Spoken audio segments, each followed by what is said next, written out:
Hello aspirants, welcome to my channel Brampton Institute and very good morning aspirants। आज हम sentence formation को आगे बढ़ाते हुए नेक्स्ट 3 हेल्पिंग वर्ब्स यूज़ कैसे करने हैं वो बता रहे हैं। आज है हमारे पास use of might, perhaps and probable. देखिए अब ये मैंने तीनों इसलिए लिए हैं इकट्ठे क्योंकि इन तीनों को हमने यूज़ कब करना है, ये शायद वाली कंडीशन है। जब हमें शायद लगा के बात करनी होती है तब हम इनमें से कोई भी यूज़ करते हैं। सबसे पहले मैंने आपको माइट के बारे में बताना है। माइट कब यूज़ होता है? डाउटफुल कंडीशन में, जब कोई बात हमें पता है लेकिन हमें क्लियरली नहीं पता कि ये ऐसे ही है, डाउट है हमें उस बात के ऊपर, तो हम शायद लगा के बात करते हैं। जैसे हमने कहा शायद उसने खुदकुशी की हो, तो शायद उसने खुदकुशी की हो मतलब he might have committed suicide. हमें क्लियरली नहीं पता कि उसने की है या नहीं की है, तो हम माइट लगा के बात करेंगे।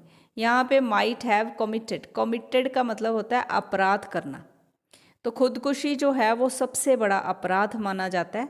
तो इसलिए इस लाइन में वर्ब की कोई फॉर्म नहीं है, हमने खुद से ली है कमिट, तो हैव के साथ थर्ड फॉर्म आएगी he might have committed suicide.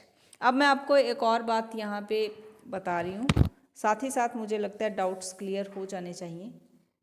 CIDE side का मतलब होता है हत्या, तो पैट्रिसाइड का मतलब होता है बाप की हत्या, मैट्रिसाइड माँ की हत्या, इंसेक्टिसाइड्स कीड़ों की हत्या, जो हम क्रॉप्स के ऊपर जो मेडिसिन है पेस्टिसाइड्स इंसेक्टिसाइड्स हम स्प्रेड करते हैं, तो वो होते हैं कीड़े मकोड़ों की हत्या, तो इसीलिए इनका नाम पड़ा है insecticides and pesticides.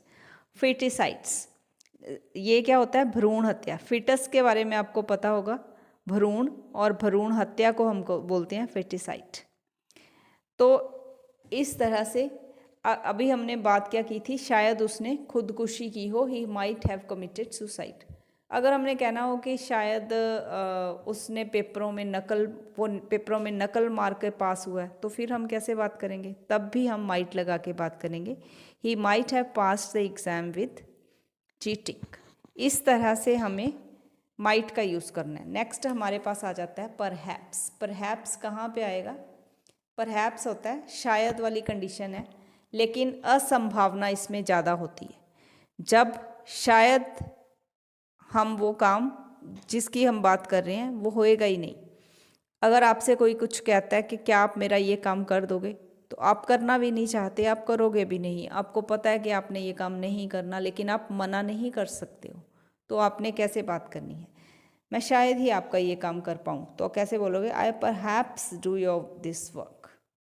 I perhaps do your, मतलब आपने मना भी नहीं किया लेकिन मना भी कर दिया है असंभावना जिताकर। इसी तरह से हमारे पास नेक्स्ट जो है वो है प्रोबेबल। प्रोबेबल कब होता है? ये भी शायद वाली कंडीशन है, लेकिन इसमें संभावना ज़्यादा है, 90% है कि ये काम जो है वो हो जाएगा। शायद मैं कल दिल्ली घूमने जाऊँ, I probable go to visit Delhi tomorrow, तो ये क्या है? संभावना ज़्यादा होती है। शायद मैं कल ना आऊँ, probable I don't come tomorrow. अब प्रोबेबल जो है ये मैंने यहाँ पे पहले लगाया है, यहाँ पे बाद में लगाया। मैं आपको ये बताना चाह रही हूँ, अगर आप पहले भी लगा देते हो तो भी आपके सेंटेंस जो है वो बिल्कुल सही है। तो आई थिंक मैं समझाने में सक्षम रह चुकी हूँ कि आपको समझ आ गया होगा माइट, परहैप्स एंड प्रोबेबल का यूज़ कैसे करना है। तो आप अच्छे से देख लीजिए, अगर नहीं पता चले तो आप पूछ सकते हो, कमेंट सेक्शन में पूछ सकते हो किसी तरह से भी। तो thank you very much for watching my video.